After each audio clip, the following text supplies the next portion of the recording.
Cyber ವಂಚಕರ ಹೊಸ ಹಾದಿ registered post. ಬಹುಮಾನದ ಆಸೆ ತೋರಿಸಿ ಕೆಡ್ಡಾಗೆ ಬೀಳಿಸ್ತಾರೆ.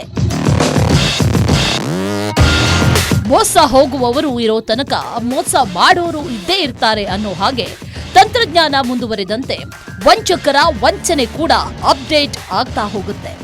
ಆದ್ರೆ ಮೋಸ ಹೋಗೋ ಜನಗಳು ಮಾತ್ರ ಇನ್ನೂ ಅಪ್ಡೇಟ್ ಆಗ್ತಿಲ್ಲ ನೋಡಿ.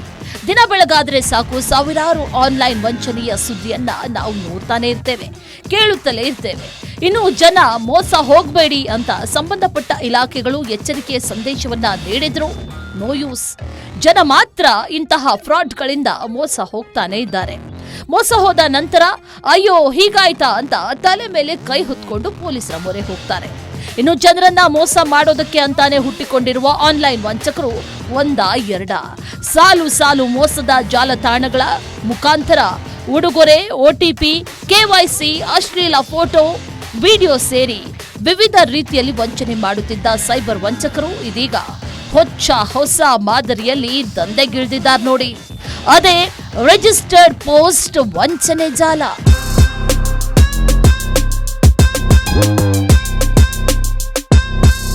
ಇತ್ತೀಚೆಗೆ ಕೆಲವು ವರ್ಷಗಳಿಂದ ಬೆಂಗಳೂರು ಸೇರಿದಂತೆ ದೇಶಾದ್ಯಂತ ಸೈಬರ್ ವಂಚನೆ ಪ್ರಕರಣಗಳು ಹೆಚ್ಚಾಗ್ತಾ ಇದ್ದು ಪ್ರತಿ ವರ್ಷ 10,000ಕ್ಕೂ ಅಧಿಕ ಪ್ರಕರಣಗಳು ದಾಖಲಾಗ್ತಿವೆ.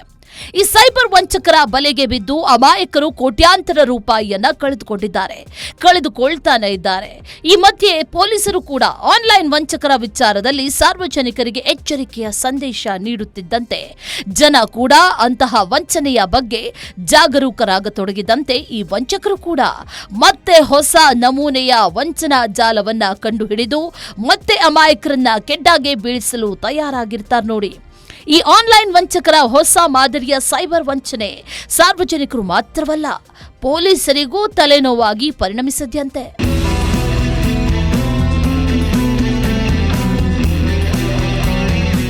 ಇದೀಗ ಈ ಆನ್ಲೈನ್ ವಂಚಕರು ಜನರನ್ನ ವಂಚನೆ ಮಾಡೋದಕ್ಕೆ ಪ್ರೊಫೆಷನಲ್ ದಾರಿಯನ್ನ ಕಂಡುಕೊಂಡಿದ್ದಾರೆ ನೋಡಿ. ಭಾರತೀಯ ಅಂಚೆ ಇಲಾಖೆಯ ಕೆಂಪು ಬಣ್ಣದ ರಿಜಿಸ್ಟರ್ಡ್ ಲಕೋಟೆಯೊಂದು ನಿಮ್ಮ ಮನೆಗೆ ಬರುತ್ತೆ. ಈ ಲಕೋಟೆಯನ್ನ ತೆರೆದು ನೋಡಿದ್ರೆ ಒಳಗೆ ಭಾರತ ಸರ್ಕಾರದ ಲಾಂಛನ ಇರುವ ರಿಜಿಸ್ಟರ್ಡ್ ಕೂಪನ್ ಕಾಣಿಸುತ್ತೆ. ಒಂದೆಡೆ ಭಾರತ ಸರ್ಕಾರದ ಲಾಂಛನ ಇದೆ ಅಂದ್ರೆ ಇದು ಒಂದು ಸರ್ಕಾರಕ್ಕೆ ಸಂಬಂಧಿಸಿದ ಸಂಸ್ಥೆ ಅನ್ನೋದು ಮೇಲ್ನೋಟಕ್ಕೆ ಕಾಣಿಸುತ್ತೆ. ಹಾಗೆ ಇದರೊಂದಿಗೆ ಅಪ್ಲಿಕೇಶನ್ ಫಾರ್ಮ್ ಕೂಡ ಇರುತ್ತೆ ನೋಡಿ. ಜೊತೆಗೆ ಈ ಕೂಪನ್ ಮೇಲೆ ಸ್ಕ್ರಾಚ್ ಮಾಡಿ ವಾಹನ ಅಥವಾ ವಿವಿಧ ಮಾದರಿಯ ಉಡುಗೊರೆ ಗೆಲ್ಲಿ ಅಂತ ಇಂಗ್ಲಿಷ್ ಅಕ್ಷರದಲ್ಲಿ ಬರೆದಿರುತ್ತೆ. ಇಲ್ಲೇ ಇರೋದು ವಂಚನೆ ನೋಡಿ. ಈ ಕೂಪನ್ ಸ್ಕ್ರಾಚ್ ಮಾಡಿದ ನಂತರ ನೀವು 12,80,000 ರೂಪಾಯಿ ಹಣ ಗೆದ್ದಿದ್ದೀರಿ. ಹಾಗೂ ಈ ಹಣವನ್ನ ಪಡೆಯೋದಕ್ಕೆ ಅದರ ಕೆಳಗೆ ಒಂದು SMS ಕೋಡ್ ಕೂಡ ಇರುತ್ತೆ. ಈ ಕೋಡನ್ನ ಬಳಸಿ ನಿಮ್ಮ ಹಣವನ್ನ ಪಡೆದುಕೊಳ್ಳಿ ಎಂಬ ಸಂದೇಶ ಇರುತ್ತೆ. ನೀವು ಆ ಕೂಪನ್ ಸ್ಕ್ರಾಚ್ ಮಾಡಿ ಆ ಕೋಡನ್ನ ಬಳಸಿದರೆ ಕ್ಷಣ ಮಾತ್ರದಲ್ಲಿ ನಿಮ್ಮ ಬ್ಯಾಂಕ್ ಖಾತೆಯಲ್ಲಿರುವ ಹಣ ಸೈಬರ್ ವಂಚಕರ ಪಾಲಾಗುತ್ತೆ.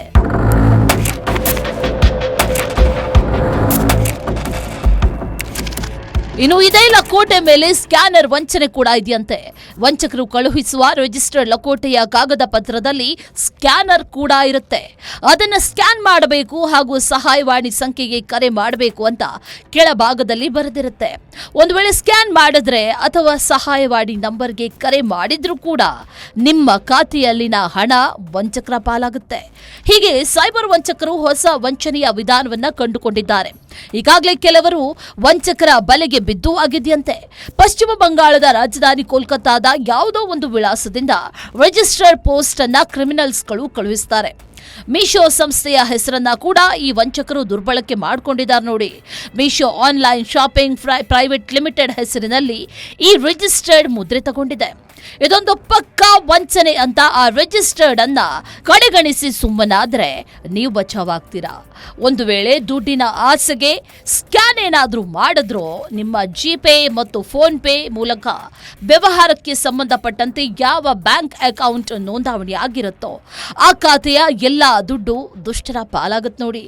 ಈ ವಂಚನೆಯ ಜಾಲದ ಬಗ್ಗೆ ಪೊಲೀಸರು ಕೂಡ ಅಲರ್ಟ್ ಆಗಿದ್ದು, ಸಾರ್ವಜನಿಕರು ತಮ್ಮ ಕಚೇರಿ ಅಥವಾ ಮನೆಗೆ ಯಾವುದೇ ರಿಜಿಸ್ಟರ್ಡ್ ಪೋಸ್ಟ್ ಬಂದಾಗ ಪರಿಶೀಲಿಸಿ ನಂತರ ಅದರ ಸೂಚನೆಯನ್ನ ಪಾಲಿಸಬೇಕು ಅಂತ ಪೊಲೀಸರು ಮನವಿ ಮಾಡಿಕೊಂಡಿದ್ದಾರೆ. ಈ ವಂಚನೆ ಕುರಿತಾದ ವಿಡಿಯೋವನ್ನ ರಾಜ್ಯ ಪೊಲೀಸರು ತಮ್ಮ ವಾಟ್ಸ್ಆಪ್ ಸ್ಟೇಟಸ್ನಲ್ಲಿ ಪೋಸ್ಟ್ ಮಾಡಿಕೊಂಡು ಹೊಸ ಮಾದರಿಯಲ್ಲಿ ಸೈಬರ್ ವಂಚನೆ ಕಂಡು ಬರುತ್ತಾ ಇದ್ದು, ಸಾರ್ವಜನಿಕರು ಜಾಗೃತಿ ವಹಿಸಬೇಕು ಅಂತ ಕೋರಿಕೊಂಡಿದ್ದಾರೆ.